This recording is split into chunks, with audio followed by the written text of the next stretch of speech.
standing in my scorched apartment hallway at 3 in the morning, clutching my rescued laptop while smoke alarms wailed behind me. I thought the worst part of this nightmare was over. Then I called my mother.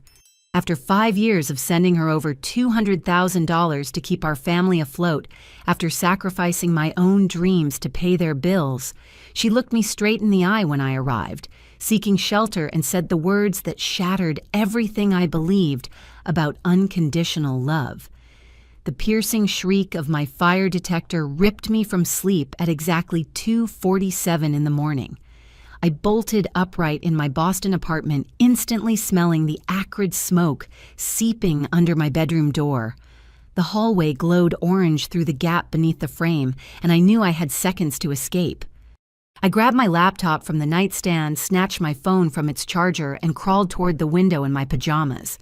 The building's ancient heating system had finally betrayed us all. Sparks from corroded electrical wiring had ignited the basement, and flames were climbing through the walls like hungry serpents seeking prey. Fire trucks arrived as I stood barefoot on Commonwealth Avenue, watching orange tongues devour my home through broken windows. The bitter February wind cut through my thin cotton sleepwear, but the cold barely registered against my shock. 3 floors of the converted brownstone were engulfed, and my 3rd-floor unit sat directly in the path of destruction. Captain Rodriguez from the Boston Fire Department approached me around dawn, his weathered face grim with exhaustion. "Ma'am, I'm sorry. The entire structure is compromised. Nobody's going back inside for at least 72 hours, and frankly, there won't be much left to salvage. My insurance adjuster couldn't assess the damage for 48 hours minimum. The Red Cross offered a voucher for 1 night at a nearby motel, but after that, I'd need somewhere to stay while rebuilding my entire life." Standing there in my pajamas with my laptop clutched against my chest, I felt more vulnerable than I'd ever experienced. Without thinking, I dialed my mother Barbara's number in Springfield. She'd always been there during childhood emergencies. When I broke my arm at age 8 when I got sick at summer camp, when my college boyfriend broke my heart, she dropped everything to help. Surely this qualified as the kind of crisis where family rallied together. The phone rang 4 times before her groggy voice answered. "Alicia, do you know what time it is?" "Mom, there was a fire. My apartment building caught fire. I lost everything." Silence stretched across the line for nearly 10 seconds. Then Barbara's voice returned sharp with irritation rather than concern. "Well, what do you want me to do about it? I was sleeping." My heart sank into my stomach. After 5 years of sending her thousands of dollars every single month, after prioritizing her financial needs over my own comfort and security, her first response wasn't sympathy or an immediate invitation home. It was annoyance at being disturbed. "I need somewhere to stay while I figure this out," I said quietly. "That's what insurance is for, Alicia. You're an adult now." The line went dead, leaving me standing on the sidewalk as the sun rose over the smoldering ruins of everything I owned. The drive from Boston to Springfield gave me 90 minutes to contemplate the twisted mathematics of my relationship with my family. As my Honda Civic hummed along Interstate 90, memories flooded back of how this financial arrangement had consumed 5 years of my life. It started when I turned 27 and landed my dream job at Brand Forward Agency as a senior marketing coordinator. After years of struggling through college and entry-level positions, I finally earned enough to envision a real future. I planned to save for a house down payment, maybe take that European vacation I'd always postponed, build the kind of life I'd worked so hard to achieve. Then the phone calls began. My father, Robert, had lost his construction supervisor position when the housing market contracted. At 54, he struggled to find equivalent work, and unemployment benefits barely covered basics. My brother Tyler needed tuition for welding certification at Springfield Technical Community College. My sister Emma required surgery for a deviated septum that insurance only partially covered. But the most urgent crisis was Barbara facing foreclosure on our childhood home. The adjustable rate mortgage had reset to a payment she couldn't manage on her retail salary from Macy's. She called me crying, explaining that losing the house would destroy our family's foundation. "I know you're doing well now," she'd said through tears. "Could you maybe help out temporarily just until Dad finds work again?" Temporarily. That word echoed in my mind as I merged onto the Massachusetts Turnpike. I started with $2,000 monthly to cover their mortgage shortfall. Within 6 months, Tyler's school expenses pushed my contribution to $2,500. Emma's surgery complications required additional procedures, bumping my monthly support to $3,000. Every time I considered reducing the amount, another emergency materialized. Dad's truck needed transmission repair to maintain his job search. Barbara required dental work that couldn't wait. Tyler's certification program extended longer than expected. Emma faced unexpected complications requiring physical therapy. Each crisis felt legitimate, each request reasonable in isolation. But the cumulative impact devastated my personal finances. I canceled my planned vacation to Ireland, explaining to disappointed friends that work was too busy. I postponed house hunting, claiming I wanted to save more for a larger down payment. I drove my 12-year-old Honda past its expected lifespan, joking that I was being environmentally conscious by avoiding unnecessary consumption. The truth was more painful. I was financing my family's stability while denying myself basic comforts. I bought generic groceries to stretch my food budget. I wore the same professional wardrobe for 3 years straight, claiming I preferred classic styles over trendy fashion. I lived in a studio apartment far longer than necessary, telling people I enjoyed minimalist living.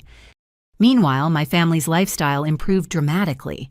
They upgraded their cable package, installed central air conditioning, and renovated their kitchen. Tyler bought expensive welding equipment beyond his course requirements. Emma splurged on cosmetic procedures that went far beyond medical necessity. But I convinced myself this sacrifice was temporary. Dad would find stable employment soon. Tyler would graduate and contribute to household expenses. Emma would recover and return to work full-time. The family would recognize my generosity and gradually reduce their dependence on my financial support. Instead, my contributions became their new normal. The temporary assistance transformed into permanent expectation. What began as emergency relief evolved into an assumed entitlement to my earnings. As I exited the highway toward Springfield, I calculated the staggering total in my head: 62 months of escalating payments that now averaged nearly $3,000 monthly. Conservative estimates put my total contribution at well over $200,000. $200,000 I could have used for my own home, my own security, my own future. Yet when I needed them most, when fire had stripped away everything I'd worked to build, my mother's first response was irritation at being inconvenienced by my emergency. The mathematical absurdity of the situation hit me like a physical blow. I'd given them the equivalent of a house down payment, and they couldn't offer me a couch for a few nights. The bitter irony wasn't lost on me as I drove toward the home my money had saved from foreclosure, hoping for temporary shelter from the woman who'd never once thanked me for my sacrifices. Turning onto Maple Street felt like traveling back in time, except my childhood neighborhood had undergone a dramatic transformation that my bank account had inadvertently funded. The modest ranch house where I'd grown up now boasted professional landscaping with decorative stones and flowering shrubs that must have cost thousands.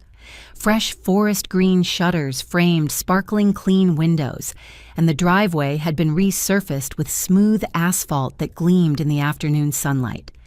I parked behind a pristine red Chevrolet Silverado that I didn't recognize, wondering if Dad had finally found stable work and purchased a new vehicle. Hope flickered in my chest that maybe the family's finances had stabilized enough that they'd no longer need my monthly contributions. The front door opened before I could knock, revealing Barbara in a silk blouse I'd never seen before. Her hair had been professionally styled and colored, eliminating the gray streaks that had worried her for years. She looked well-rested and healthy, clearly benefiting from reduced financial stress. "Alicia, what are you doing here?" she asked, blocking the doorway instead of inviting me inside. "I told you about the fire. I need somewhere to stay while I sort things out with insurance." Barbara's expression shifted from confusion to mild annoyance. Oh, right, the apartment thing. The apartment thing. 5 years of supporting her family and my catastrophic displacement warranted dismissal as the apartment thing. She stepped aside reluctantly, allowing me to enter the living room I remembered from childhood visits. Except this wasn't the same space at all. A massive flat-screen television dominated one wall connected to what appeared to be a premium sound system. The old furniture had been replaced with a leather sectional sofa and matching recliners. Hardwood floors gleamed with professional refinishing and expensive-looking artwork hung in frames that probably cost more than my monthly grocery budget. A man I didn't recognize sat in one of the recliner's feet propped up on an ottoman, sipping coffee from an elaborate espresso machine positioned on a granite kitchen counter, visible through the archway. He appeared to be in his mid-50s with graying hair and the soft physique of someone who'd never missed many meals. "Frank, this is my daughter Alicia," Barbara said with obvious reluctance. "Alicia, this is Frank." Frank raised his coffee mug in a casual greeting, but didn't stand or extend his hand. "Heard about the fire on the news. Rough break." I waited for Barbara to explain Frank's presence or offer basic hospitality like coffee or a place to sit. Instead, she remained standing by the door, arms crossed, clearly uncomfortable with my unexpected arrival. "So you need a place to crash?" she asked, making it sound like I was a college friend seeking a party weekend accommodation. "Temporarily, yes, until I can find a new apartment and replace my belongings." Barbara sighed heavily, the same exasperated sound she'd made throughout my teenage years when I'd requested rides to school activities or help with homework. "This isn't a shelter, Alicia. You're 32 years old. Figure it out." The words hit me like cold water. I stood in the living room that my monthly payments had prevented from foreclosure, surrounded by luxury items my financial support had made possible, while my mother refused me basic emergency assistance. Frank nodded approvingly from his recliner. "Barbara's right. You've got to be self-sufficient at your age." Self-sufficient. The man lounging in furniture I'd helped purchase in a house I'd saved from bank repossession was lecturing me about self-sufficiency while drinking coffee from a machine my sacrifices had funded. "I understand being independent," I said carefully, "but this is a genuine emergency. I lost everything in the fire." "That's what renter's insurance is for," Barbara replied curtly. "You should have planned better." Should have planned better. After 5 years of planning my entire budget around their needs, after sacrificing my own emergency fund to cover their crises, I should have planned better. I glanced around the renovated room again, calculating the cost of improvements visible just in this space. The flooring alone probably cost $8,000. The entertainment system easily ran $4,000. The furniture ensemble likely approached $6,000. Conservative estimates suggested $15,000 in upgrades to just the living room. $15,000 represented 5 months of my contributions. 5 months of eating ramen noodles and driving a car with questionable brakes so they could enjoy granite countertops and premium cable packages. "I see you've made some improvements to the house," I said, unable to keep the edge from my voice. "Frank's been helping with renovations," Barbara said proudly. "He's got wonderful taste in home design." Frank beamed from his recliner, clearly pleased with the recognition. "Just trying to make the place more comfortable." Comfortable. They'd made the place more comfortable using money I'd sent for basic survival needs, while I'd lived uncomfortably for years to ensure they could meet their obligations. "Mom, I've been supporting this family financially for 5 years," I said quietly. "I'm not asking for charity. I'm asking for temporary help during an actual emergency." "And we appreciate what you've done," she replied with the tone of someone discussing a pleasant but unnecessary gift. "But that doesn't mean we owe you free housing whenever you have problems." Free housing, in the home I'd literally saved from foreclosure. Frank set down his coffee mug and leaned forward. "Look, Alicia, we all face setbacks. The key is handling them independently instead of running home to mommy." "Running home to mommy." After 5 years of running to my bank account every month, they considered my emergency request inappropriate dependence. I stood there for several more minutes waiting for Barbara to reconsider or invite me to stay even one night on the couch. Instead, she moved toward the front door, clearly indicating that my visit should conclude. "You'll figure something out," she said with forced optimism. "You're a smart girl." A smart girl who'd apparently been too stupid to recognize that unconditional financial support didn't guarantee basic human compassion in return. I walked back to my car without another word, leaving behind the family I'd sacrificed everything to support, and the mother who'd just taught me that love apparently came with very specific conditions. I sat in the parking lot of a Dunkin' Donuts on Boston Road, staring at my phone screen, while the afternoon sun streamed through my windshield. The familiar logo of my banking app felt like a gateway to painful truth as I opened it to confront the mathematical reality of my relationship with my family. Transaction by transaction, I scrolled through 5 years of electronic transfers that told the story of my financial sacrifice in brutal detail. Each entry represented a choice I'd made to prioritize their needs over my own comfort, security, and future. March 15, 2019, initial transfer of $2,000 to Barbara Chen for mortgage assistance. I remembered that day clearly because it coincided with my promotion to senior marketing coordinator. My salary increase had felt like destiny providing exactly what my family needed during their crisis. April through December of that first year, $24,000 in steady monthly payments, plus additional transfers for Tyler's textbooks, Emma's medical co-pays, and Robert's job search expenses. By Christmas, I'd sent $28,000 while convincing myself it was temporary assistance during a difficult period. Year 2 had brought escalating requests as their comfort with my support grew. Monthly payments increased to $2,500 to cover rising household costs. Emergency transfers became routine car repairs, medical bills, home maintenance, and various family crises that always seemed to require immediate financial solutions. Tyler's trade school expenses expanded beyond tuition to include specialized tools, safety equipment, and certification fees that weren't covered by his initial enrollment. Emma's medical needs grew from essential surgery to optional cosmetic procedures that she claimed would improve her job prospects and self-confidence. By year 3, my monthly contribution had reached $3,000, consuming nearly 60% of my take-home income. I'd moved to a studio apartment to reduce my housing costs, telling myself it was a temporary sacrifice that would end when their situation stabilized. Year 4 brought Frank into the picture, though I hadn't known about him at the time.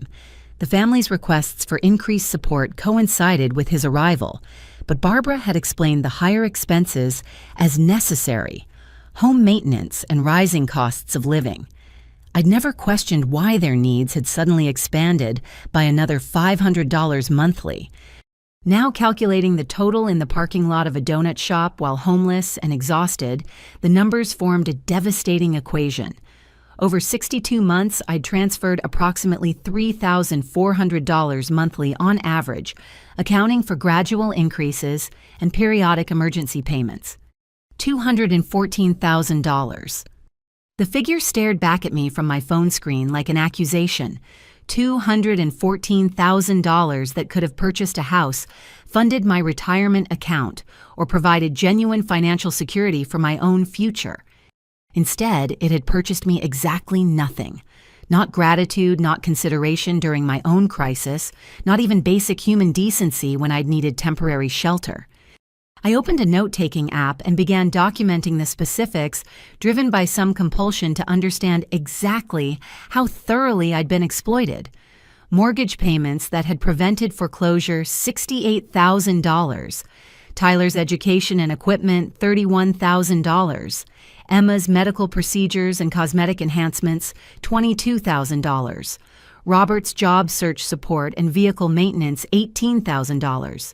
Home improvements and lifestyle upgrades, $43,000. Frank's mysterious expenses that had never been clearly explained, $32,000.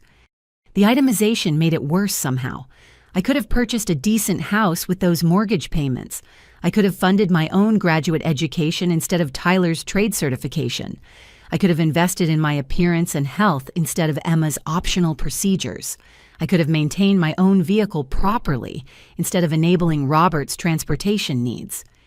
But the most painful realization was the lifestyle disparity my sacrifice had created.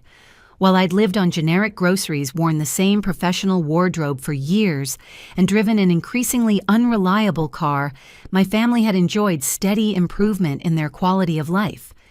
They'd upgraded their cable package to premium channels while I'd canceled my streaming subscriptions. They'd installed central air conditioning while I'd sweltered through summer months with a single window unit. They'd renovated their kitchen while I'd eaten meals prepared on a hot plate in my studio apartment. Every comfort I'd denied myself had somehow transformed into comfort for them. Every sacrifice I'd made to stretch my budget had enabled them to expand theirs.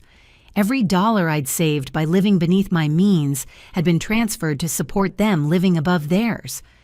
And now, when catastrophe had stripped away everything I'd worked to build, they couldn't offer me a couch for a single night. My phone buzzed with a text message from Barbara. "Hope you find somewhere nice to stay. Let us know how the insurance works out." Let us know how the insurance works out. As if my homelessness was a minor inconvenience she'd hear about eventually through casual conversation. I screenshot the message and added it to my growing documentation file. Something about the casual cruelty of her tone struck me as important evidence of how completely our relationship had become one-sided. Sitting in that parking lot, surrounded by the familiar sights of my hometown while feeling more alone than ever, I began to understand that I'd been funding my own emotional abuse for 5 years. I'd paid over $200,000 for the privilege of being treated like an ATM rather than a daughter. The arithmetic of betrayal was simple and devastating. I'd given them everything, and they'd given me nothing in return except the expectation that I'd continue giving forever. The Sunrise Motel on Route 9 wasn't exactly the Ritz-Carlton, but at $68 a night, it represented affordable, temporary shelter while I figured out my next steps. The orange shag carpet and wood-paneled walls belonged to an earlier decade, but the room was clean and the Wi-Fi worked, which was all I needed for the moment. I sat on the edge of the polyester bedspread, finally ready to call my college friend Jessica and admit what I'd been hiding for 5 years.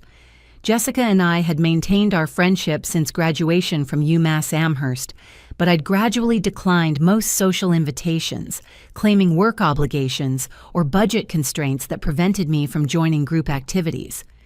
Alicia. "Oh my God, I saw the news about the apartment fire. Are you okay?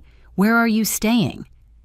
Jessica's voice carried genuine concern that felt foreign after my mother's indifference. "I'm at a motel for now. Listen, Jess, I need to tell you something I should have shared years ago." I explained the financial arrangement with my family, starting with the initial emergency and escalating to the current monthly transfers. Jessica listened without interruption, occasionally making soft sounds of disbelief as the scope of my situation became clear. "Wait, back up," she said when I finished. "You've been sending them $3,000 every month for 5 years, Alicia. That's insane. No wonder you never joined us for anything." I thought I was helping them through a temporary crisis. $3,000 a month isn't helping.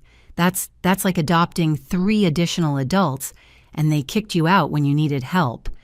Hearing it summarized so bluntly by someone outside the situation made the dysfunction impossible to ignore. Jessica's shocked reaction confirmed what I'd suspected, but hadn't wanted to acknowledge normal families don't operate this way. "Remember Sarah's bachelorette party in Newport? You said you had a work conference that weekend." I couldn't afford the hotel and activities, I admitted. "And Tom's birthday dinner at that steakhouse you claimed you were on a cleanse." $50 for dinner seemed irresponsible when I was already stretched thin. "Jesus, Alicia. We thought you'd become antisocial or didn't enjoy our company anymore." The revelation that my friends had noticed my withdrawal but misunderstood the cause added another layer of shame to my situation. I'd isolated myself socially to fund my family's lifestyle, and nobody had realized the sacrifice I was making. "Show me their social media," Jessica said. "I want to see what they've been doing with your money." I hesitated, but Jessica insisted, so I pulled up Tyler's Instagram account on my phone. The feed told a story of comfortable living that contradicted his supposed financial struggles. Photos from last month showed him at a Red Sox game with premium seats behind home plate. Earlier posts featured his new Harley-Davidson motorcycle, a fishing trip to Cape Cod, and dinner dates at expensive restaurants in downtown Springfield. Emma's Facebook page was even more revealing. Her recent posts included photos from a spa weekend in Vermont, a designer handbag collection that probably cost more than my monthly rent, and professional photographs from a cosmetic procedure she described as medically necessary, but that looks suspiciously like purely aesthetic enhancement. "These pictures are from the past 6 months," Jessica said, scrolling through the evidence of their comfortable lifestyle. "Look at this vacation post from Emma. She's in the Bahamas drinking cocktails that cost $20 each." The Bahamas trip had occurred in January, right around the time Emma had called me crying about needing money for emergency dental work. Apparently, the emergency had been resolved quickly enough for her to vacation in the Caribbean a few weeks later. And look at Tyler's motorcycle posts. He's bragging about the custom modifications he's made. That bike probably cost $15,000. $15,000 represented 5 months of my contributions to their household expenses. Tyler had essentially taken 5 months of my financial sacrifice and converted it into a luxury vehicle, while I drove a 12-year-old Honda with a transmission that slipped in cold weather. "Your family has been living like kings while you've been eating ramen noodles," Jessica said bluntly. "This isn't financial assistance. This is exploitation." But the most painful discovery was Barbara's recent posts about her relationship with Frank. Photos showed them at wine tastings, dinner cruises, and weekend getaways to mountain resorts.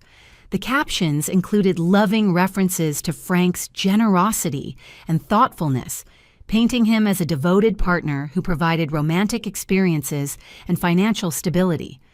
Financial stability that I had unknowingly provided while Frank received credit for the lifestyle my money had made possible. "Who is this guy?" Jessica asked, pointing to a photo of Frank and Barbara at what appeared to be an expensive restaurant. "Her boyfriend, Frank. I met him today for the first time, but apparently he's been living there for almost a year. Living there rent-free while you've been sending $3,000 a month. Alicia, you've been supporting some stranger's comfortable retirement." The social media evidence made my situation undeniably clear. While I'd been sacrificing my social life, postponing my dreams, and living below my means, my family had been documenting their upgraded lifestyle online for everyone to see. They'd used my financial support to fund luxury experiences while portraying themselves as generous, successful people who'd achieved comfortable living through their own efforts. Every vacation photo, every expensive purchase, every restaurant check-in represented money I'd earned through long hours at work and careful budgeting. But they'd received all the enjoyment while I'd experienced all the deprivation.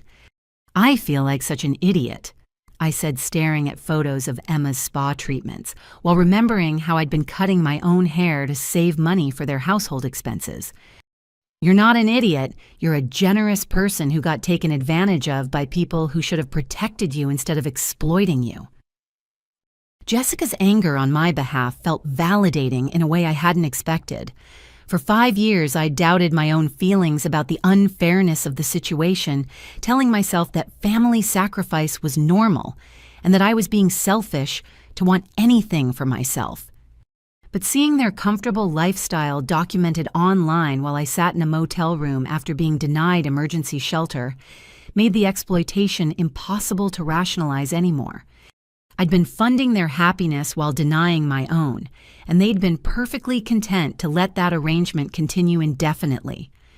My phone buzzed at 6:45 the next morning, jolting me from restless sleep on the motel's lumpy mattress. The text message from Barbara appeared on my lock screen like a cruel joke after yesterday's rejection. "Emma needs $1,200 for dental cleaning and whitening. Transfer today." I stared at the message in disbelief. Less than 24 hours after refusing me emergency shelter, my mother was back to making financial demands as if nothing had happened between us. The casual entitlement in her tone suggested she viewed our interaction yesterday as a minor disagreement that shouldn't interfere with my ongoing obligation to fund the family's expenses. $1,200 for dental cleaning and whitening, not emergency root canal surgery or urgent medical treatment, but cosmetic dental procedures that were entirely optional. Emma apparently needed her teeth professionally brightened, while I sat in a roadside motel trying to rebuild my entire life from scratch. I screenshot the message and started a new folder on my phone labeled Documentation. Something about Barbara's tone and timing struck me as important evidence of their manipulation tactics, though I wasn't sure yet what I planned to do with the information. The more I thought about their communication patterns over the years, the more I recognized the sophisticated psychological manipulation they'd employed to maintain my financial compliance. Every request followed the same formula: urgent timing, emotional appeals and consequences that would impact the entire family if I didn't respond immediately. Tyler needs tuition money by Friday or he'll lose his spot in the welding program. Emma's surgery can't wait any longer, or her deviated septum will cause permanent breathing problems. Dad's truck repair has to be done this week, or he won't be able to look for work. The mortgage payment is due tomorrow, and the bank will start foreclosure proceedings if we're late again. Each crisis had felt legitimate in isolation, each deadline genuinely urgent, each consequence too serious to risk by delaying my response. But viewed collectively, their requests revealed a pattern of manufactured urgency designed to prevent me from questioning the necessity or appropriateness of their demands. They'd learned exactly which emotional buttons to press to ensure my compliance. Appeals to family loyalty, fears about Tyler's educational future, concerns about Emma's health anxiety about the family home being lost forever. Every request had been framed as a temporary emergency that would resolve quickly, but the emergencies had continued for 5 consecutive years. I opened my laptop and began researching financial abuse tactics, curious whether my situation matched established patterns of exploitation. What I found was deeply disturbing and remarkably familiar. Financial abuse often involved family members who gradually increased demands while isolating the victim from outside perspectives. Check. Abusers typically created artificial urgency around requests to prevent careful consideration of the appropriateness. Check. They often portrayed themselves as victims of circumstances while painting the financial provider as selfish for questioning the arrangement. Check. Most importantly, financial abusers rarely expressed genuine gratitude for the support they received, instead treating it as an entitlement or obligation that the provider owed them due to family relationships or past benefits. Double check. As I researched, my phone rang with a call from a number I didn't recognize. The caller ID showed a Springfield area code, so I answered cautiously. Alicia, this is Diane Morrison, your mother's neighbor. I hope you don't mind me calling. I vaguely remembered Mrs. Morrison from childhood visits, though we'd never spoken directly as adults. I wanted to reach out because I've been concerned about some things I've overheard, and after seeing your mother's social media posts, I felt like someone should tell you the truth about how she's been representing your relationship. My stomach dropped. What do you mean? Well, Barbara has been telling neighbors that you're finally contributing your fair share to the household after years of taking advantage of your parents' generosity. She's been saying that you lived at home through college without paying rent, and that supporting the family now is just you paying back what you owe them for raising you. The manipulation was even more sophisticated than I'd realized. Barbara hadn't just been exploiting me financially. She'd been managing my reputation in the community to ensure that nobody would question the appropriateness of our arrangement. She's also been bragging about Frank's business investments and how he's been helping improve the property value of the house. But everyone knows Frank hasn't worked steadily in years. We've all been wondering where the money was coming from for all their home improvements and lifestyle upgrades. Mrs. Morrison's revelations confirmed my worst suspicions about how my financial support had been perceived and misrepresented. Instead of recognizing my sacrifice, Barbara had portrayed me as a deadbeat daughter, finally fulfilling my obligations to the family that had invested in raising me. I thought you should know because it didn't seem right to me. I raised 4 children and none of them owe me anything for the privilege of being born. After hanging up with Mrs. Morrison, I felt a strange combination of validation and fury. Validation because an outside observer had recognized the inappropriateness of my situation. Fury because Barbara's manipulation had extended far beyond our private family dynamic to include community reputation management designed to maintain her victim narrative. She'd spent 5 years casting herself as the struggling single mother whose ungrateful daughter had finally stepped up to help, while simultaneously living off my earnings and enjoying Frank's companionship. The public story bore no resemblance to the private reality of my financial sacrifice and social isolation. But most importantly, Mrs. Morrison's call had revealed that their current comfortable lifestyle was entirely dependent on my continued financial support. Frank's business investments were apparently non-existent, which meant my monthly transfers were the primary funding source for their home improvements, luxury purchases, and recreational activities, which gave me for the first time in 5 years genuine leverage in our relationship. The question was what to do with it. Instead of transferring the $1,200 for Emma's dental vanity project, I decided to call Barbara directly and demand some honest answers about their family finances. If I was going to continue supporting them, I needed to understand exactly where my money was going and why their expenses kept escalating despite my increasingly generous contributions. Barbara answered on the 3rd ring, her voice cheerful with the assumption that I was calling to confirm the money transfer. "Oh, good, I was hoping you'd call. Emma has an appointment this afternoon, so if you could send the payment by noon, that would be perfect." "Actually, Mom, I'm not calling about the transfer. I want to talk about something else first." The shift in her tone was immediate and unmistakable. "What do you mean?" "I want to understand your household budget. I've been supporting this family for 5 years, and I think I deserve to know how my money is being spent." "Alicia, we've been through this. You know where the money goes. Mortgage, utilities, groceries, medical expenses. But those expenses keep increasing despite my larger and larger contributions. Something doesn't add up." Silence stretched across the phone line for nearly 15 seconds. When Barbara spoke again, her voice carried a defensive edge that immediately raised my suspicions. "Things get more expensive. That's how inflation works." "Mom, my contributions have increased by 50% over 5 years. That's not normal inflation." "Well, we've had additional expenses." "What additional expenses?" Another pause longer this time. I could practically hear her calculating how much truth to reveal without damaging her financial arrangement with me. "Frank has been helping with household management and property improvements. Those cost money. Frank's been living there.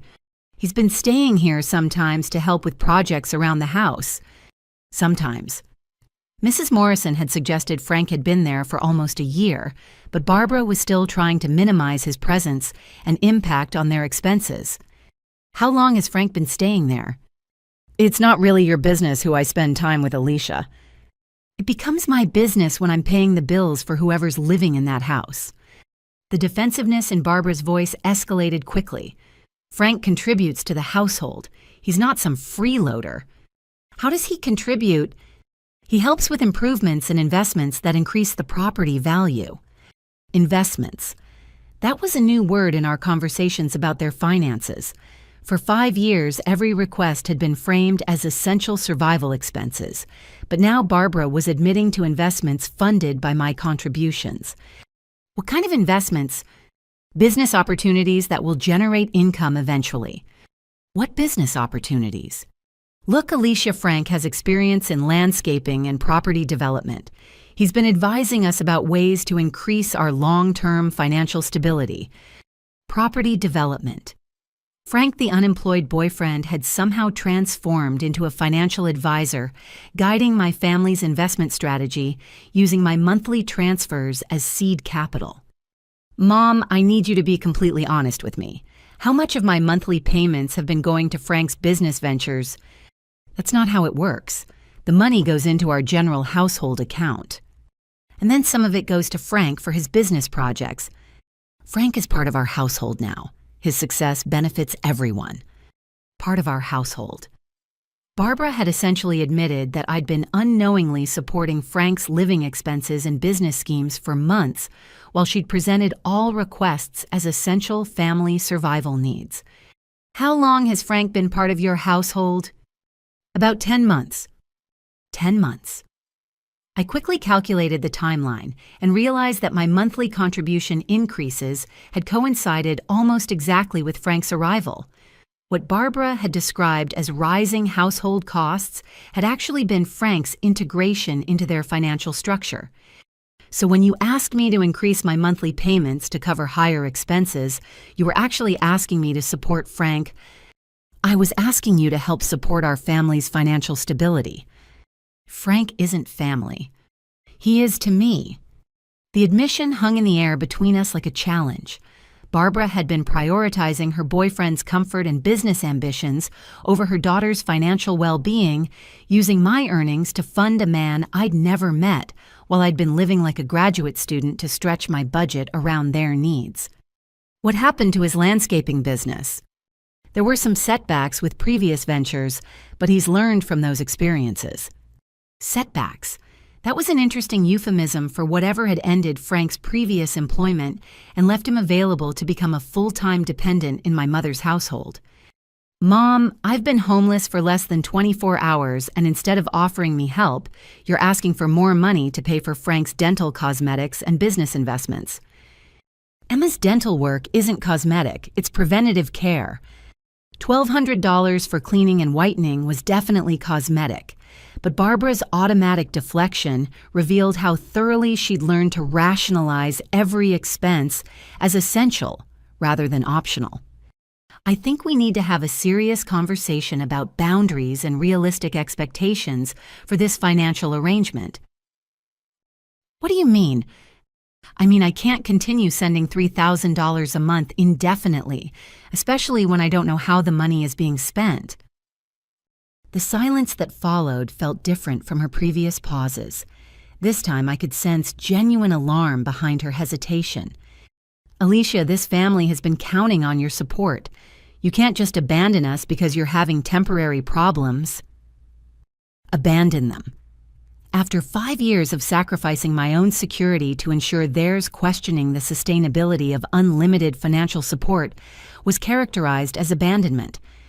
But her choice of words revealed something important. They had been counting on my support, not appreciating it, not viewing it as generous assistance during a difficult period, but counting on it as a permanent income source that they had every right to expect would continue indefinitely. I'm not abandoning anyone. I'm asking for reasonable transparency about how my contributions are being used. Fine, I'll send you a budget breakdown next week. Next week. Another delay tactic to avoid immediate accountability while maintaining access to my bank account. I'd prefer to review the information before sending any more payments. Alicia, Emma's appointment is this afternoon. And there it was, the return to artificial urgency, designed to prevent me from thinking too carefully about the appropriateness of their request. For the first time in 5 years, I didn't automatically capitulate to their timeline. Emma's appointment can wait until we have this conversation. I hung up before Barbara could respond, leaving her to contemplate the possibility that her golden goose might finally be developing some financial boundaries.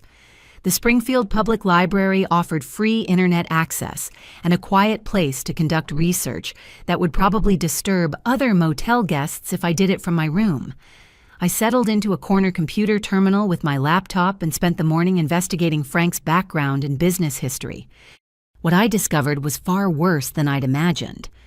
Frank Morrison's landscaping company, Green Valley Property Services, had been dissolved 3 years ago, following a series of legal challenges that painted a picture of systematic financial irresponsibility. Public court records showed unpaid contractor bills totaling $67,000 tax liens from the state of Massachusetts for $31,000 in unpaid employment taxes and civil judgments from former clients claiming work had been abandoned mid-project after full payment had been received. The Better Business Bureau listing for Green Valley Property Services showed an F rating based on 12 unresolved complaints about incomplete work and poor communication. Customer reviews described Frank as charming and persuasive during initial sales meetings, but unreliable when it came to following through on contracted services. But the most disturbing discovery was a bankruptcy filing from 2 years ago that listed Frank's total debts at over $140,000. The filing included credit card balances, unpaid business loans, federal tax obligations, and a judgment from his former business partner alleging that Frank had misappropriated company funds for personal use. Frank Morrison wasn't a successful landscaping entrepreneur facing temporary setbacks. He was a habitual business failure with a documented history of financial mismanagement and questionable ethics. And my mother had been using my monthly contributions to subsidize his living expenses and fund his latest business schemes for nearly a year. I printed the public records and continued digging into property records for the family house. What I found there was equally shocking. Barbara had refinanced the mortgage 6 months ago, taking advantage of the payment history I'd provided to qualify for a lower interest rate and extracting $43,000 in cash through the refinancing process. $43,000 that should have been equity in the house I'd helped save from foreclosure. Instead, it had been converted to cash that could be spent on Frank's investment opportunities or lifestyle upgrades without my knowledge or consent. The refinancing documents listed Barbara's income as sufficient to support the new mortgage payments, which was mathematically impossible unless my monthly contributions were being counted as her regular income. The bank had essentially approved her loan application based on money I was providing, but I'd never been informed about the refinancing or consulted about the cash extraction. I'd been used as a phantom co-signer for a mortgage refinancing that benefited Frank and Barbara while increasing their monthly obligations and extending the timeline for paying off the house. But the most infuriating discovery was in the property improvement permits Barbara had filed with the city over the past year. The permits listed Frank Morrison as the contractor for landscaping kitchen renovations and bathroom upgrades, totaling over $28,000 in declared value. Frank had been paying himself to make improvements to a house I'd been supporting, using my contributions as both the funding source and his personal income. Every dollar I'd sent to help with their mortgage and household expenses had been available for Frank to redirect into home improvement projects that increased the property's value while lining his own pockets. The financial scheme was elegant in its deception and devastating in its impact on my personal finances. I'd been unknowingly funding Frank's income, housing, and business ventures while he'd received credit for generous contributions to the household and property improvements. Meanwhile, I'd been living in a studio apartment with a hot plate and a 15-year-old car while convinced that I was helping my family survive financial hardship. I called Jessica from the library parking lot and explained what I'd discovered. Her response was immediate and uncompromising. "Alicia, this isn't family financial assistance. This is organized fraud. They've been running a con game on you for almost a year." I don't think my mom understood the full scope of what Frank was doing. "Your mother refinanced the house using your income and didn't tell you. She knows exactly what's happening." Jessica's blunt assessment forced me to confront the possibility that Barbara hadn't been manipulated by Frank's schemes, but had been an active participant in exploiting my financial generosity. The refinancing required careful planning and documentation that would have made Barbara fully aware of how my contributions were being used to qualify for the loan. "You need to cut them off immediately," Jessica continued. And you should probably consult a lawyer about whether you have any recourse for recovering the money they extracted through that refinancing. A lawyer. The idea of legal action against my own family felt surreal, but the documentation I'd gathered suggested that my relationship with them had crossed the line from family support into financial exploitation that might warrant legal intervention. I can't afford a lawyer right now. I'm living in a motel and trying to rebuild everything after the fire. Then start with documentation. Print everything you can find and create a comprehensive record of where your money went. If you decide to take action later, you'll need evidence. I spent the rest of the afternoon printing documents and creating a timeline that showed how Frank's arrival had coincided with increased requests for money, how the refinancing had converted my support into extractable equity, and how Frank had systematically positioned himself to benefit financially from my relationship with my family. The paper trail revealed a level of financial manipulation that went far beyond taking advantage of a generous daughter's willingness to help during hard times. This was a systematic extraction of my income to fund someone else's lifestyle and failed business ventures. But the most painful realization was that Barbara had knowingly participated in the deception. The refinancing documents, permit applications, and budget increases all required her active involvement and approval. She hadn't been an innocent victim of Frank's manipulation. She'd been his partner in exploiting my financial support, which meant that for nearly a year I'd been sending money to people who viewed me as a resource to be managed rather than a daughter to be appreciated. The question now was what to do with that knowledge and whether I had the courage to act on it. My phone rang at 8:30 that evening while I was eating takeout Chinese food in my motel room and reviewing the financial documents I'd printed. Tyler's name appeared on the caller ID, which was unusual since he typically communicated through Barbara rather than calling me directly. "Hey Alicia, Mom told me about the apartment fire. That really sucks." His tone carried what sounded like genuine sympathy, and for a moment I hoped that at least one family member might offer practical support or emotional understanding about my situation. "Thanks, Tyler. It's been a difficult couple of days." "I bet. Listen, I hate to bring this up when you're dealing with all that, but I have a situation that can't really wait." A situation that can't wait. The familiar phrase triggered immediate suspicion about Tyler's motivations for calling, but I tried to give him the benefit of the doubt. "What's going on?" "So you know I'm finishing my welding certification next month, right? Well, there's this graduation ceremony where they present the certificates and introduce us to potential employers from around the region." "That sounds great." "It is, but here's the thing. There's a fee for participating in the ceremony, and if I don't pay it by Friday, I lose my slot and miss the networking opportunities. It could really impact my job prospects." Of course there was a fee, and of course it was due by Friday with dire consequences if not paid immediately. The manipulation playbook was apparently shared among all family members. "How much is the fee?" "It's $1,800. $1,800 for a graduation ceremony fee seemed excessive, but trade schools sometimes had unusual requirements that didn't apply to traditional college programs. "That seems like a lot for a ceremony fee." "Well, it includes the certificate presentation, a networking dinner with employers, and access to exclusive job placement services that aren't available to graduates who don't participate."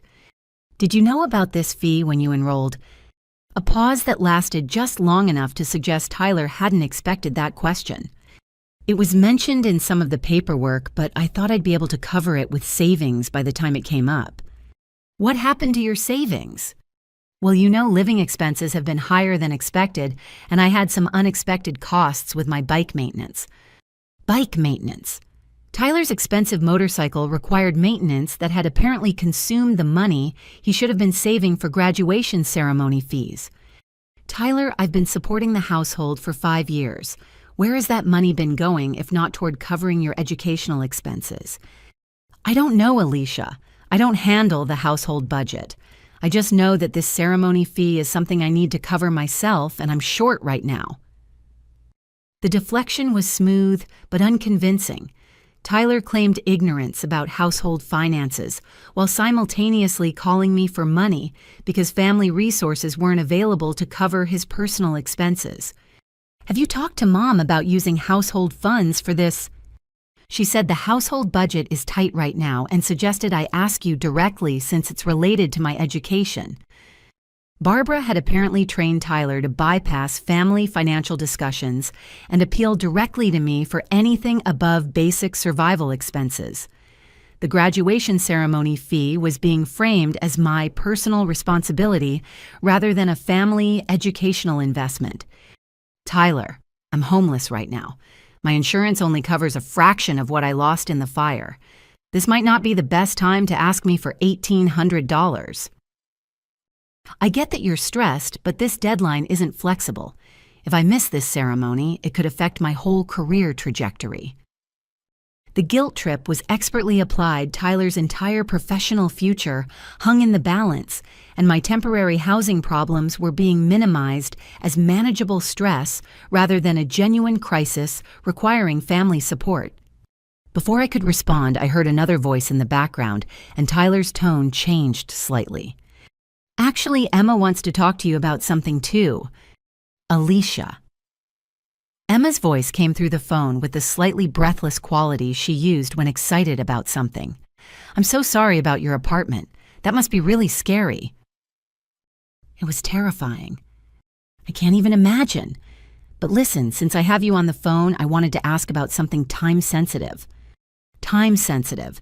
Every conversation with my family involved time-sensitive requests that couldn't wait for more convenient moments or family discussions. "What is it, Emma?" "I have this amazing job interview next week for a marketing position at a really prestigious firm downtown. It could be exactly the career break I've been waiting for." "That's exciting." "It is, but here's the challenge. I need a complete professional wardrobe because the interview process involves meeting with multiple executives over 2 days, and I can't wear the same outfit twice." "How much would that cost?" "I found everything I need at Nordstrom, and with the shoes and accessories it comes to about $1,400, but it's really an investment in my future earning potential." $1,400 for interview clothes seemed excessive, especially for someone who'd been unemployed or underemployed for most of the time I'd been supporting the family. "Emma, that's a lot of money for interview outfits." "I know it seems expensive, but this is a senior-level position that could pay $60,000 a year. The investment would pay for itself within the first month if I get the job." The logic was superficially reasonable, but something about Emma's tone suggested she was reading from a script rather than speaking spontaneously about her career concerns. "When is the interview?" "Next Thursday and Friday." "And you need the clothes by when?" "Well, I'd like to get them this weekend so I have time to get them tailored properly." "This weekend." Both Tyler and Emma had called with urgent financial requests that required immediate payment despite my current crisis and explicitly stated inability to help.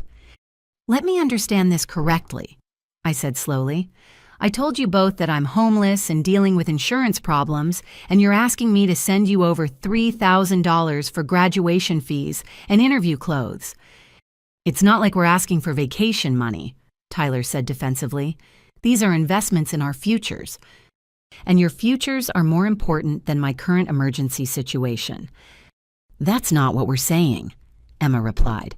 "But your situation is temporary and these opportunities have specific deadlines."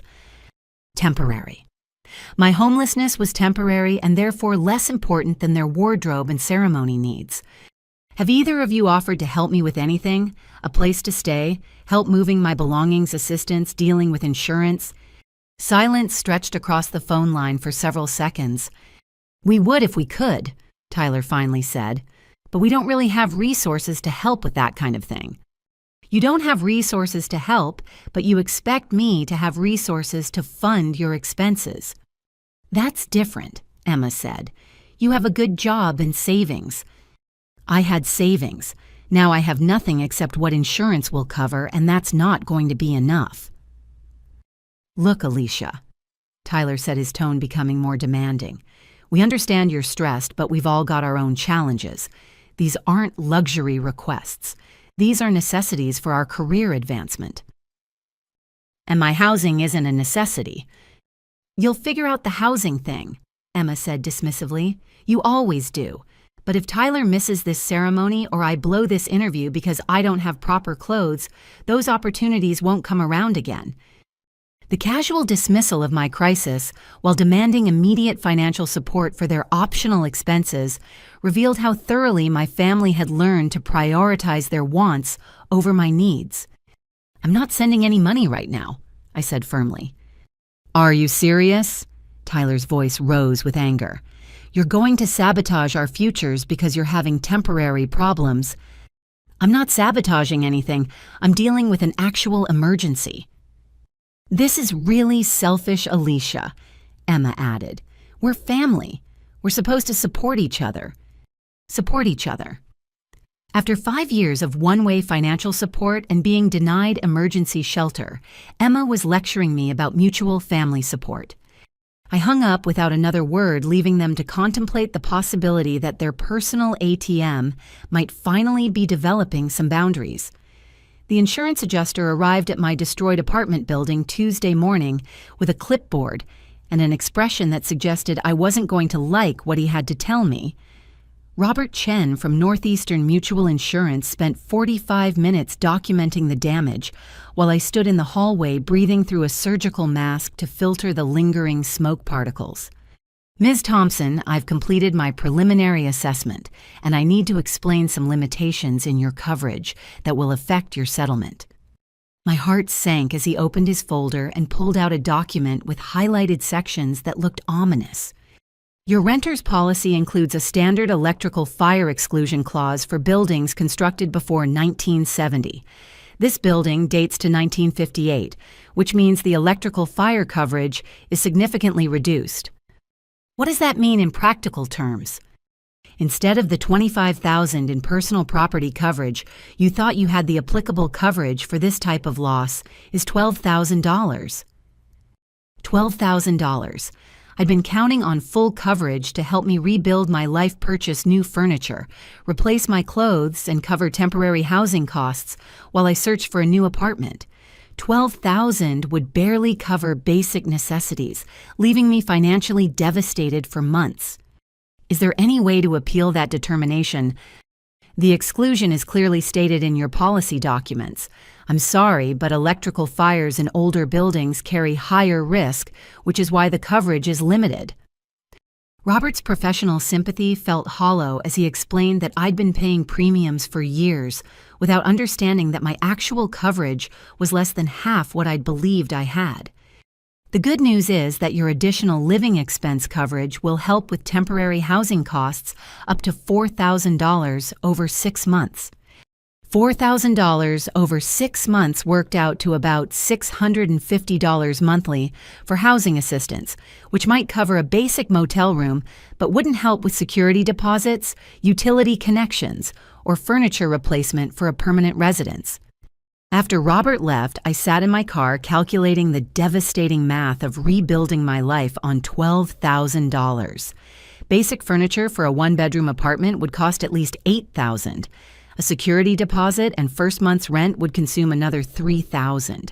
That left me with $1,000 for clothes, kitchen supplies, bedding, and all the small necessities that make an apartment livable. Meanwhile, my family was demanding $3,000 for Tyler's graduation ceremony and Emma's interview wardrobe.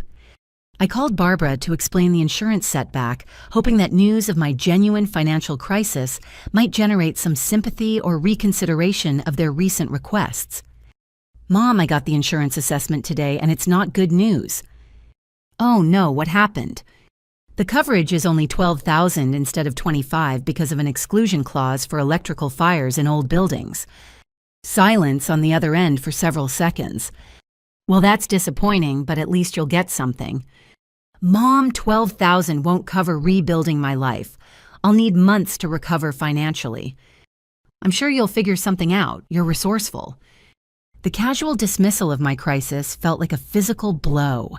I just explained that I was facing potential financial ruin, and Barbara's response was confidence that I'd somehow handle it independently.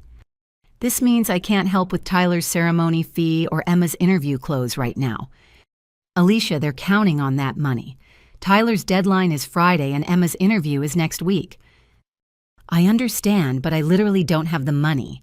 I need every penny for basic survival.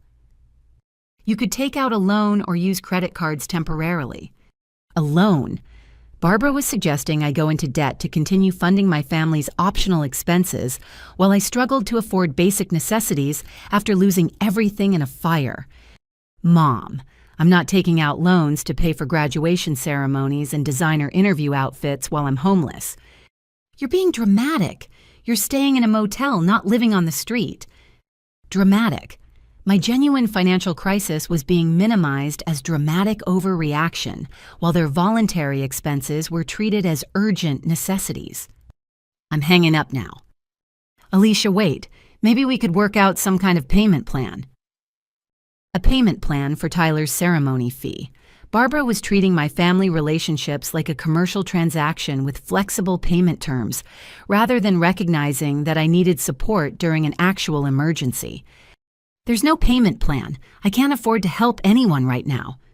This is really disappointing. The children are going to be very upset. The children. Tyler and Emma, aged 25 and 23 respectively, were being characterized as children whose disappointment was my responsibility to manage through continued financial sacrifice. They'll have to find another solution. What other solution? You're the only one with money. I was the only one with money because I'd been sending them my money for 5 years while living below my means. But Barbara's phrasing revealed how thoroughly she'd come to view my income as a family resource rather than my personal earnings. Maybe Frank could help with Tyler's ceremony fee. Frank doesn't have that kind of money available right now.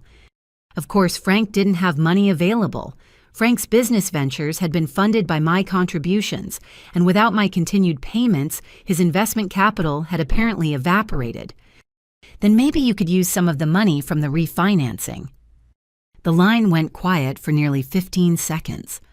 How do you know about the refinancing? I've been doing some research about our family's financial situation. That's really none of your business, Alicia. It becomes my business when my income was used to qualify for the loan. The refinancing was handled properly through appropriate channels. Appropriate channels that hadn't included informing or consulting the daughter whose income had made the refinancing possible. Where did the cash from the refinancing go? That money was invested in property improvements that benefit the whole family. Property improvements performed by Frank and paid for with money I'd contributed to household expenses, creating a circular financial arrangement where my support had been converted into Frank's income, while Barbara extracted equity from the house I'd helped save. Mom, I've lost everything in a fire. My insurance won't cover rebuilding my life, and instead of offering help, you're asking me to take out loans to continue funding everyone else's expenses. Family members support each other during difficult times. Which family members have supported me during this difficult time?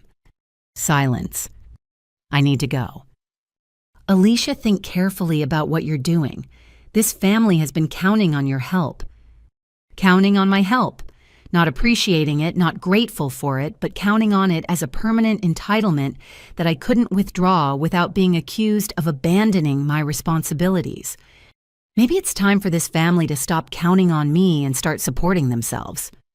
I hung up and turned off my phone, exhausted by the emotional manipulation and financial pressure from people who should have been offering comfort and assistance during the worst crisis of my adult life.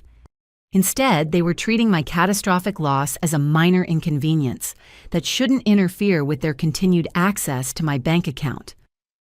Wednesday evening in my motel room, I made a decision that felt both terrifying and liberating. I was going to test my family's true priorities by temporarily removing myself from their financial equation and observing their response. If they genuinely cared about my well-being, they would express concern and offer support during my crisis. If they only valued my bank account, their response would focus exclusively on the impact to their financial situation. I composed a group text message to Barbara, Tyler, and Emma, choosing my words carefully to create a realistic scenario that would reveal their authentic feelings about our relationship. I have some difficult news to share. My company announced layoffs today and my position has been eliminated effective Friday. I'll receive 2 weeks severance pay, but after that, I won't have income until I find a new job. Combined with my insurance shortfall, I won't be able to send any money for the next 3 to 6 months while I rebuild my finances and career. I'm sorry this timing is terrible with Tyler's ceremony and Emma's interview, but I have no choice. I hope you understand. I sent the message and set my phone aside, genuinely nervous about their response. Part of me hoped they would surprise me with compassion and offers of help. Part of me expected exactly what I received. My phone started buzzing within 90 seconds. Barbara called first, her voice sharp with panic rather than sympathy. Alicia, are you sure about this layoff? Did you check with HR about severance extensions or unemployment benefits? I'm sure, Mom. The decision is final. But what are we supposed to do about Tyler's ceremony fee? It's due Friday. Not, how are you handling this crisis? Or, do you need help with anything? But immediate focus on how my unemployment would affect their financial plans. I don't know what you'll do about Tyler's fee. I can't help. This is a disaster. Tyler's been counting on that money. I'm sure this is disappointing, but I've been counting on having a home and a job, so we're all dealing with unexpected changes. It's not the same thing. Your job situation is temporary, but if Tyler misses this ceremony, he loses the opportunity forever. Temporary. My layoff was temporary, but Tyler's ceremony was a once-in-a-lifetime opportunity that took priority over my unemployment crisis. I have to go, Mom. Wait, have you looked into personal loans or credit card advances? This is just a short-term cash flow problem. She hung up when I didn't respond, leaving me to wait for the next wave of contact. Tyler texted 15 minutes later. Are you serious about this layoff? I can't believe you'd let me down like this when you know how important this ceremony is. Let him down. My involuntary unemployment was being framed as a personal betrayal of Tyler's educational goals. Emma called at 9:47, crying before I even answered the phone. Alicia, please tell me you're going to figure something out. I can't go to this interview without proper clothes. This could change my entire life. Emma, I just lost my job. I'm more concerned about keeping a roof over my head than your interview wardrobe. But you always figure things out. You're smart with money. There has to be some way to cover just $1,400. There isn't. What if I promise to pay you back when I get the job? You've never paid me back for anything before. That's because you never asked me to. I never asked because you never offered. Silence, then more crying. This is ruining everything. I've been planning this interview for weeks. Emma, normal people buy interview clothes with their own money. Normal people don't lose their jobs at the worst possible time. The blame was clear. My layoff was poorly timed inconvenience rather than a legitimate crisis-deserving family support.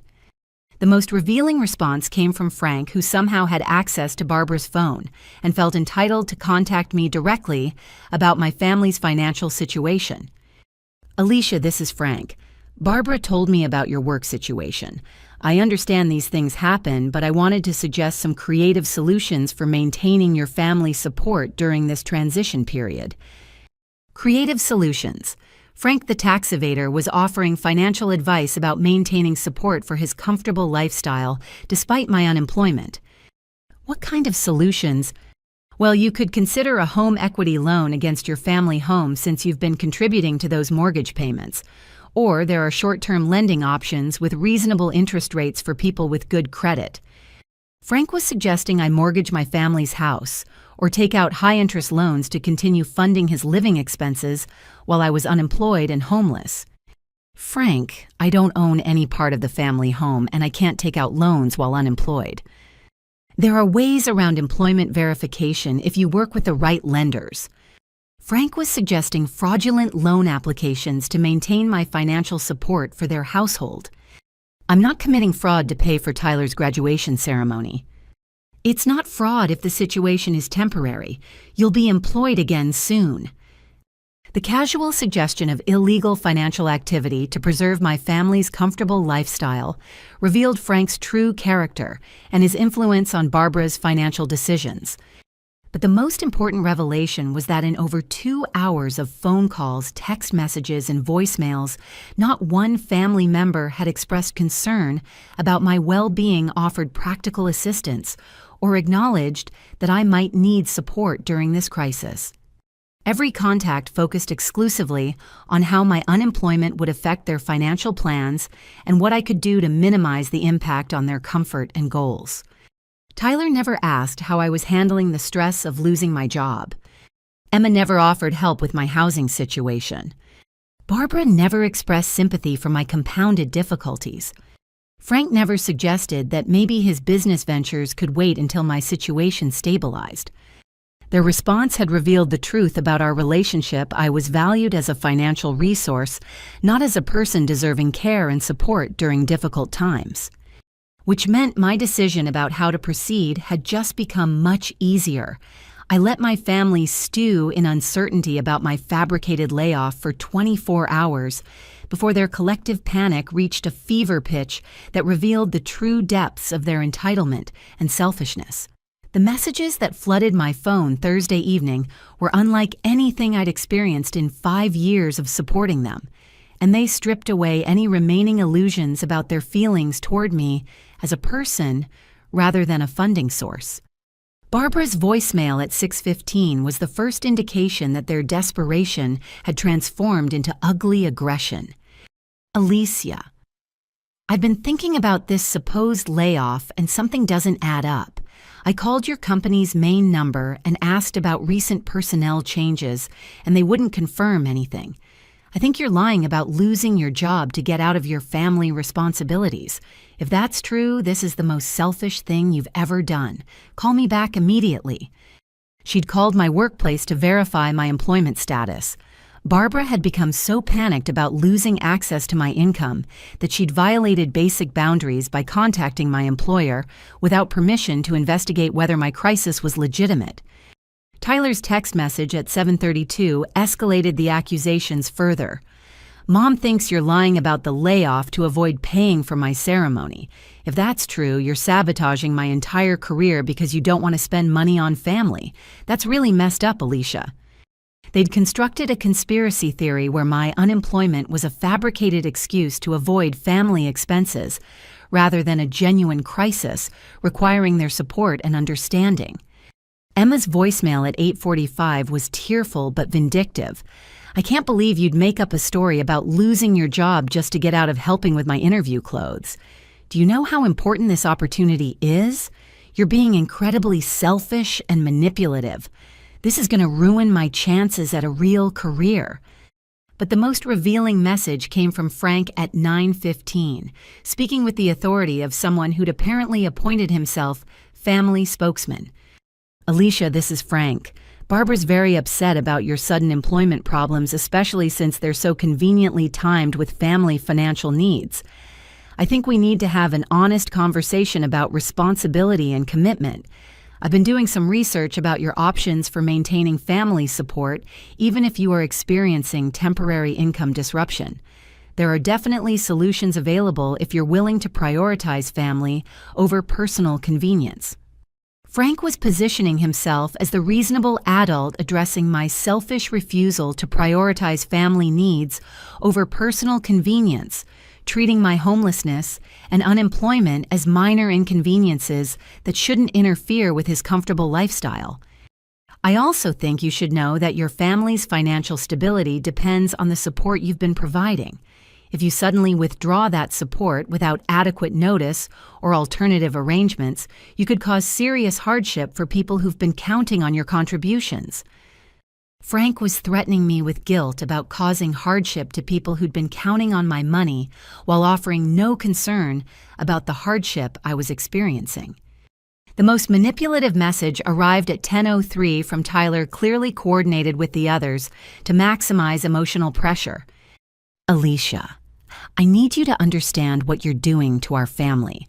Mom is crying every night because she doesn't know how she's going to cover the mortgage without your help.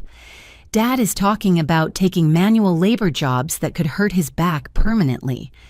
Emma is devastated about missing her career opportunity, and I'm going to have to explain to my instructors and potential employers why I can't participate in graduation ceremonies that everyone else can afford.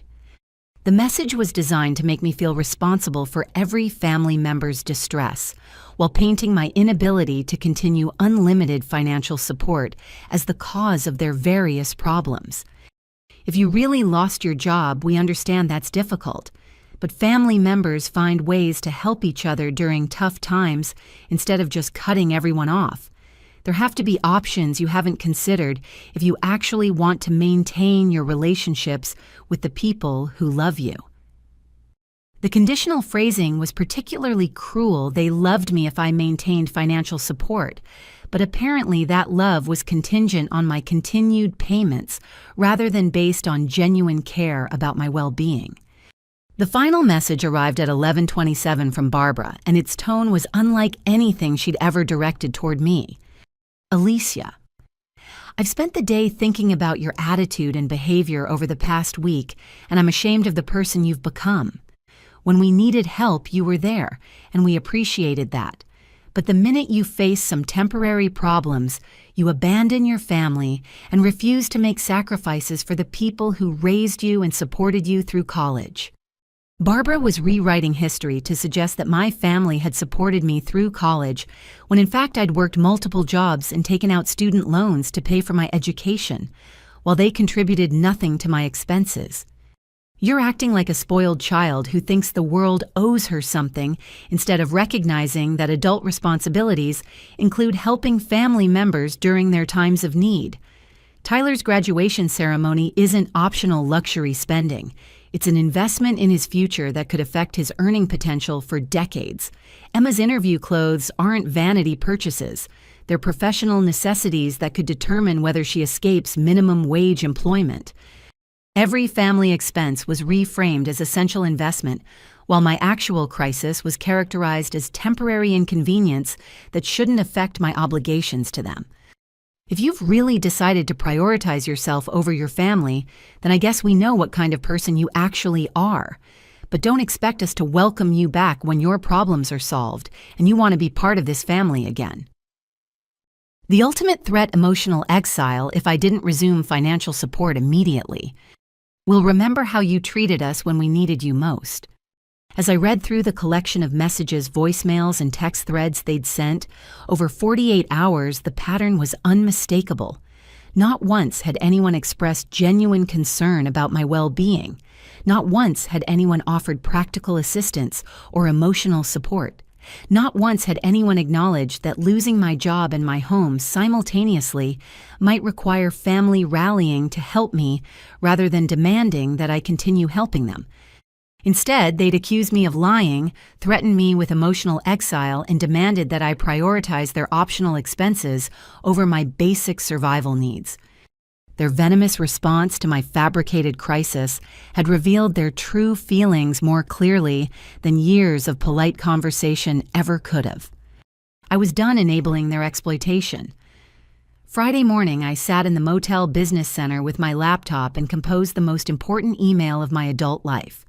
After 5 years of enabling financial abuse through excessive generosity, I was finally ready to establish boundaries and demand accountability from people who'd taken my support for granted, while treating me with casual cruelty during my darkest hour.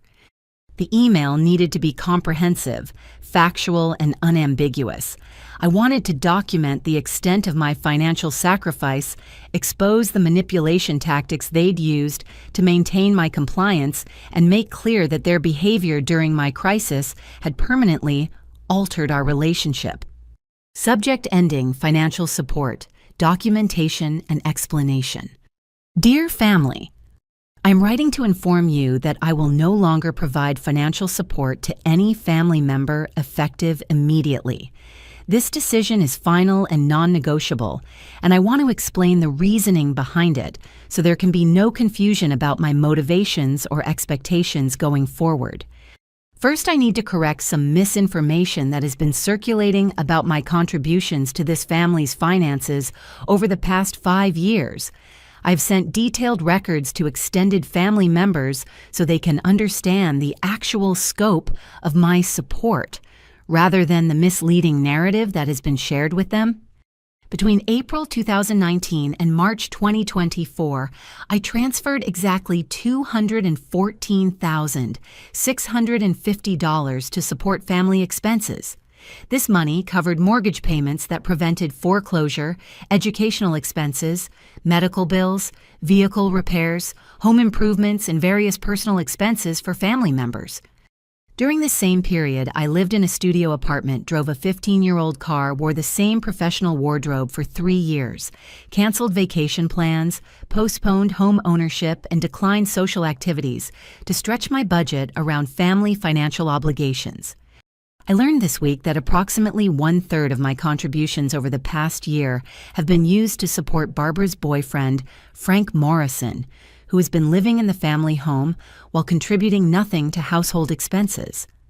Mr. Morrison has a documented history of business failures, unpaid taxes, and bankruptcy, yet he has been using my financial support to fund new business ventures while receiving credit for property improvements to a house I helped save from foreclosure.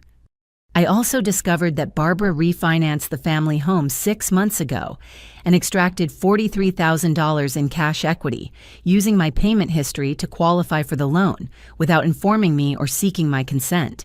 This refinancing increased the family's debt obligations while converting my support into cash that could be spent on projects and investments that primarily benefited Mr. Morrison.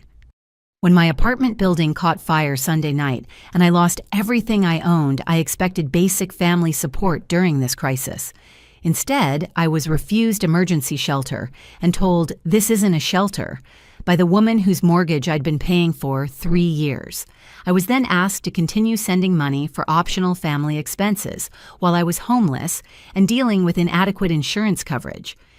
Over the past week, family members have demanded over $3,000 for graduation ceremony fees and interview clothing, while dismissing my genuine financial crisis as temporary problems that shouldn't interfere with their access to my bank account.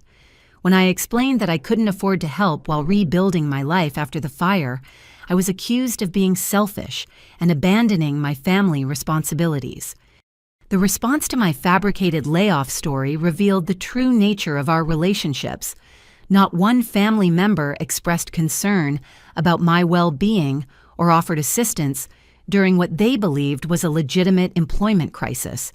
Instead, every contact focused on how my unemployment would affect their financial plans and what I could do to maintain their access to my income through loans or credit arrangements. I was accused of lying about losing my job to avoid family expenses. Barbara called my workplace to verify my employment status without my permission. Tyler claimed I was sabotaging his career by being unable to pay for his ceremony. Emma called me selfish and manipulative for not funding her interview wardrobe. Frank suggested fraudulent loan applications to maintain family support during my supposed unemployment. This response pattern revealed that I am valued by this family as a financial resource rather than as a person deserving care support and basic human decency during genuine crises. I am copying extended family members on this email because Barbara has been telling people that I was previously taking advantage of family generosity and that my financial support represents me finally contributing my fair share after years of freeloading. This narrative is completely false. I have been entirely financially independent since age 22 and have been supporting other family members consistently since age 27. Going forward, I will have no further involvement in any family member's financial decisions, emergencies, or lifestyle choices. I will not respond to requests for money loans, co-signing arrangements, or financial advice. I will not provide housing, transportation, or other material support during family crises. I am also ending my relationship with Barbara and Frank entirely. I will not visit the family home, participate in family gatherings where Frank is present, or maintain any contact with Barbara until she ends her relationship with the man who has been exploiting my financial support while contributing nothing to family stability. Tyler and Emma may contact me for relationship building purposes only, but any mention of money, financial assistance, or material support will result in immediate termination of our conversations. I am willing to rebuild authentic relationships based on mutual respect and genuine care, but I will not continue enabling financial dependence that has prevented you from developing adult independence and self-sufficiency. Aunt Linda, Uncle Marcus, and extended family. I apologize for any confusion about family finances that may have been caused by misleading information. I hope this clarification helps you understand the actual dynamics that have been operating in our family. I appreciate your support during this difficult time and look forward to building genuine relationships based on honesty and mutual respect. This decision is final. I will not debate, negotiate, or reconsider these boundaries under any circumstances. The pattern of financial exploitation, emotional manipulation, and casual cruelty during my crisis has demonstrated that continuing to support this family would be enabling abuse that prevents everyone from developing healthy independence and self-respect. I wish everyone success in building sustainable finances and genuine relationships based on reciprocal care rather than one-sided obligation. Alicia. I attach spreadsheets documenting every transfer screenshots of their demands during my crisis public records about Frank's financial history and evidence of the mortgage refinancing that had used my income without my knowledge. Before sending the email, I copied Aunt Linda, Uncle Marcus, and several cousins who'd been receiving Barbara's misleading information about my family role. I wanted them to understand the truth about our financial dynamics and Frank's parasitic influence on family relationships. The send button felt like stepping through a doorway into a completely different life.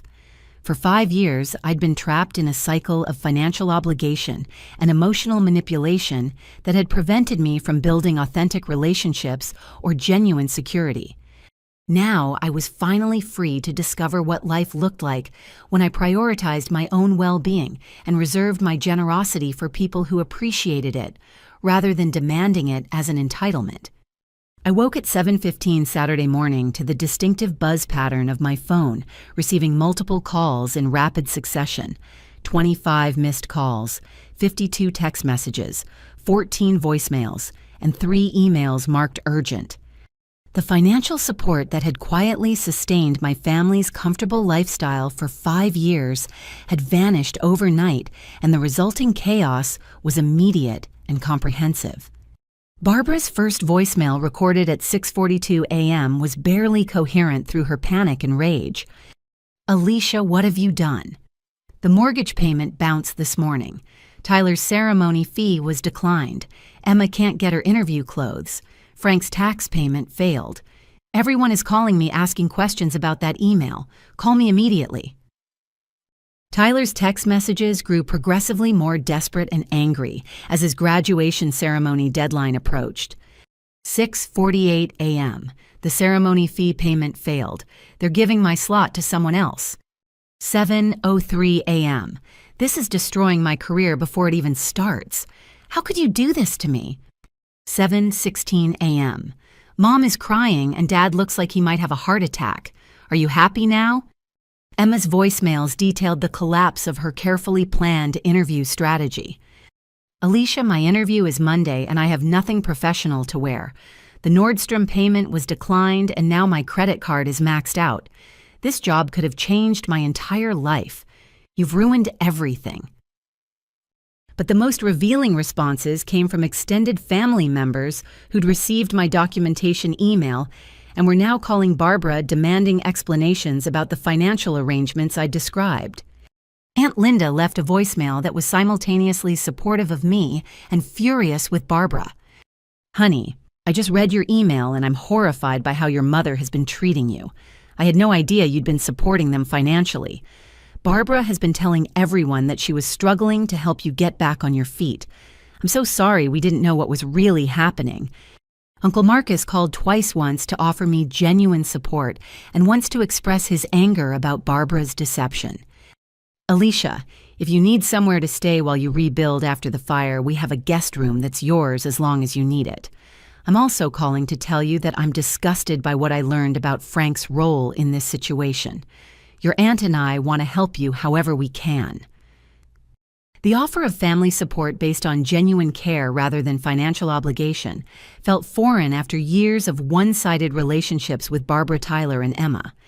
Meanwhile, the practical consequences of ending my support were cascading through their household faster than they'd apparently anticipated.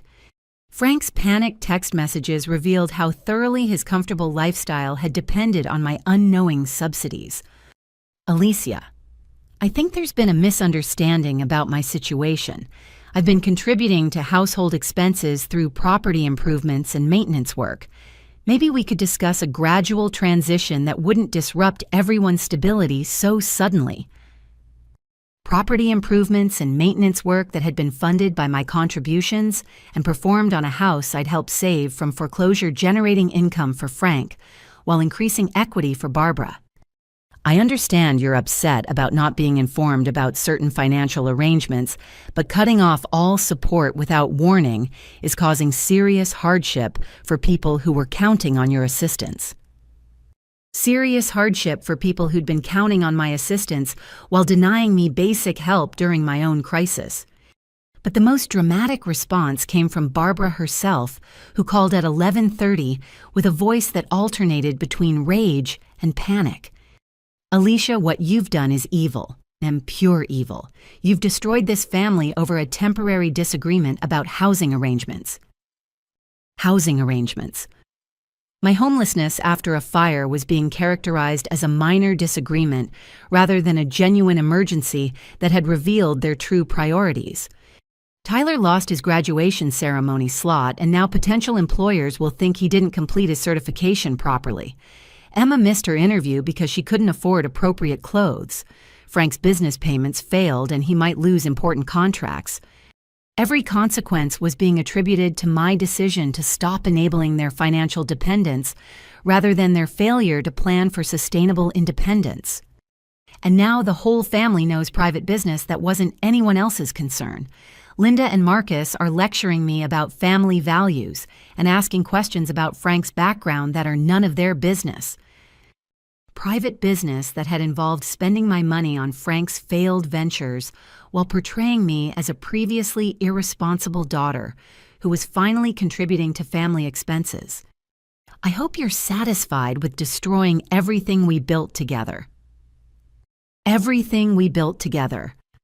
Barbara was claiming shared credit for a lifestyle that I had funded entirely through my own sacrifice and labor. But the most unexpected development was the professional opportunities that emerged from my LinkedIn post about financial family abuse, which I'd written as a way to process my emotions. But that had resonated with far more people than I'd anticipated.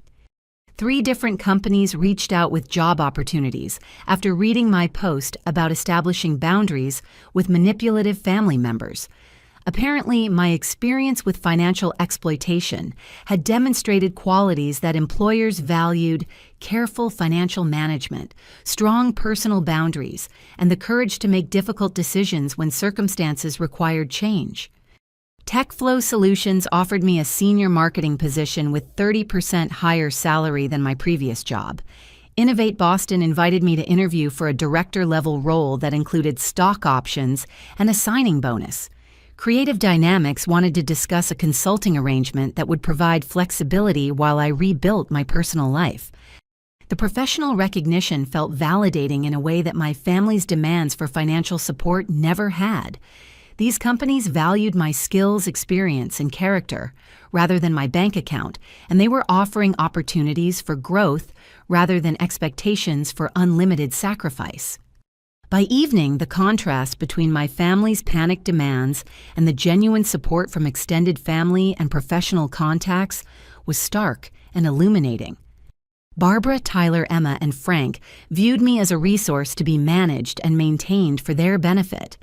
They were angry that I'd withdrawn access to my income and devastated that their comfortable lifestyle faced disruption. Aunt Linda, Uncle Marcus, and their children offered guest rooms, emotional support, and assistance rebuilding my life without expecting anything in return. The companies contacting me were offering opportunities for mutual benefit based on my professional value rather than my willingness to be exploited. The chaos unleashed by ending my financial support had revealed not only how dependent my family had become on my subsidies, but also how many people were willing to provide genuine help when they understood my situation honestly.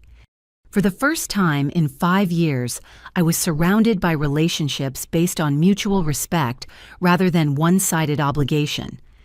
9 months after walking away from my family's financial exploitation, I stood in the living room of my beautiful one-bedroom apartment in Cambridge looking out at the Charles River, while sipping coffee from my own espresso machine. The contrast with my previous life felt almost surreal, but every day confirmed that prioritizing my own well-being had opened space for genuine happiness and authentic relationships. The senior marketing position at TechFlow Solutions had exceeded every expectation I'd had about professional growth and personal fulfillment. My salary had increased by 45%, but more importantly, I was working with colleagues who valued my ideas and respected my boundaries. The company culture encouraged work-life balance rather than demanding unlimited sacrifice, and my supervisor had become a genuine mentor rather than someone who took my contributions for granted. With my increased income and the absence of family financial obligations, I'd been able to save 6 months of emergency expenses, furnish my apartment with quality pieces I'd actually chosen myself, and build the kind of life I dreamed about during those years of eating generic groceries to afford Tyler's education and Emma's cosmetic procedures. But the most meaningful change was the relationships I developed with people who genuinely cared about my well-being. Aunt Linda had become the family connection I'd always hoped to have with Barbara, offering emotional support and practical wisdom without ever making demands or expecting financial compensation for her care. Uncle Marcus and his family included me in holidays and celebrations because they enjoyed my company, not because they needed my financial assistance. Their teenage children, my cousins Sarah and David, looked up to me as an example of independence and self-respect, rather than viewing me as a source of funding for their activities. Jessica and I had rebuilt our friendship on a foundation of honesty, rather than the careful budget management that had previously prevented me from participating in group activities. She'd been incredibly supportive during my transition to independence, and our relationship was now stronger than it had ever been during my years of financial obligation to family. I'd even started dating someone I'd met through work, a software developer named Andrew, who appreciated my financial independence and strong boundaries rather than seeing them as obstacles to overcome. Our relationship was built on mutual respect and genuine compatibility rather than need or obligation. The consequences for my former family had been swift and comprehensive, but ultimately healthy for everyone involved. Barbara had lost the house to foreclosure proceedings that began 4 months after my support ended. The mortgage payments I'd been covering for 3 years were impossible to maintain on her retail salary, especially without the additional household contributions I'd been providing. She'd been forced to move in with Frank's elderly mother in a cramped apartment that offered none of the privacy or comfort they'd enjoyed while living off my earnings. Frank had disappeared entirely when my financial support stopped flowing. His business ventures collapsed without access to my income, his tax obligations remained unmet, and his contribution to Barbara's life proved to be entirely dependent on the resources I'd been unknowingly providing. Barbara eventually admitted that Frank had been using her for housing and financial support rather than building a genuine romantic relationship. But this recognition came only after he'd moved on to exploit someone else's generosity. Tyler had been forced to complete his welding certification through traditional student loans and part-time employment, which had actually improved his work ethic and professional maturity significantly. Missing the expensive graduation ceremony had no impact on his job prospects, and he'd found steady employment with a manufacturing company that valued his technical skills over his networking connections. More importantly, Tyler had reached out to me 6 months after my financial cutoff to apologize for his behavior during my crisis and ask if we could rebuild our relationship on healthier terms. He'd recognized that depending on my financial support had prevented him from developing genuine independence and self-confidence, and he was grateful that ending my subsidies had forced him to grow up properly. "I never realized how much pressure I was putting on you," he'd said during our first coffee meeting in almost a year. "I was so focused on my own needs that I didn't think about what you were sacrificing to help me. That wasn't fair to either of us." Tyler's apology felt genuine because it came after he'd learned to support himself rather than before he'd lost access to my bank account. He was building his career through his own efforts now, and our relationship was developing into authentic sibling affection rather than one-sided financial obligation. Emma had initially struggled more with the transition to independence, primarily because she'd become accustomed to using my financial support for optional lifestyle expenses, rather than genuine necessities. She'd missed her dream job interview because of the wardrobe crisis, but had eventually found employment with a smaller company that paid less but offered room for advancement based on performance rather than appearance. Emma had not yet apologized for her behavior during my crisis, and she continued to blame me for ruining her opportunities rather than accepting responsibility for her financial dependence. However, she'd stopped contacting me with demands or requests, and I was content to let her process her resentment without my involvement. Some relationships couldn't be salvaged, and Emma's entitled attitude toward my earnings had revealed character issues that went beyond simple financial confusion. I wished her well, but I didn't miss the stress of managing her constant needs and demands. Barbara's response to losing my support had been the most dramatic and ultimately the most telling. She'd initially spent months trying to restore our previous arrangement through guilt manipulation and family pressure. But when those tactics failed, she'd become genuinely angry about my boundaries and independence. "You've become a completely different person," she'd complained during our last phone conversation. "You used to care about family." "I used to enable family dysfunction," I'd replied. "Now I care enough to require healthy relationships."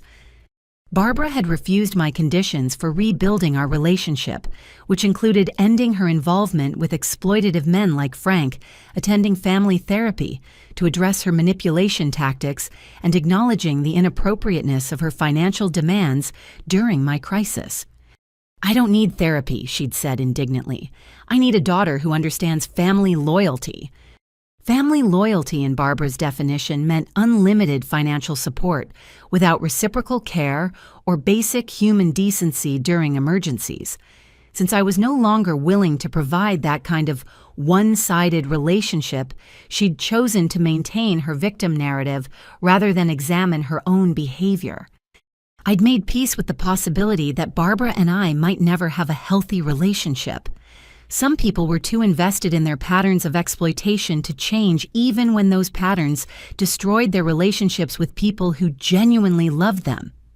But the most rewarding development was the support I'd received from extended family and professional contacts who'd witnessed my journey from financial exploitation to genuine independence. My story had resonated with many people who'd experienced similar family dynamics, and I'd been invited to speak at several events about financial boundaries and family relationships. "You showed me that saying no to family demands isn't selfish," one woman had told me after a presentation at a local women's business group. "It's the most loving thing you can do when the relationship has become unhealthy." That perspective had become central to my understanding of family relationships and personal boundaries. Real love required mutual respect and consideration, not unlimited sacrifice from one person to enable comfort for others. As I stood in my apartment that Saturday morning reflecting on the transformation my life had undergone, since that night when my building caught fire, I felt profound gratitude for the crisis that had revealed the truth about my family relationships. Losing everything in the fire had been devastating, but it had also freed me from a system of financial abuse that had prevented me from building authentic happiness and genuine security. The people who truly cared about me had rallied to help during my emergency, while those who'd only valued my bank account had revealed their true priorities through their cruel response to my crisis. I'd learned that family wasn't defined by shared DNA or childhood history, but by mutual care, respect, and support during difficult times. Aunt Linda, Uncle Marcus Tyler after his growth period, Jessica Andrew, and my professional colleagues had become my chosen family because they valued me as a person rather than as a resource to be managed. The question I wanted to leave you with today is this. Have you ever found yourself in a relationship where your value seemed tied to what you could provide rather than who you are as a person? And if so, what steps did you take to establish healthier boundaries? I hope my story helps anyone who might be struggling with similar family dynamics to recognize that saying no to exploitation isn't selfish. It's the foundation for building relationships based on genuine love and mutual respect. Please like this video. If it resonated with you, subscribe for more stories about overcoming difficult family situations and share your own experiences in the comments below. Your story might be exactly what someone else needs to hear today. Thank you for listening, and remember, you deserve relationships that celebrate who you are, not just what you can give. Take care of yourselves, and I'll see you in the next story.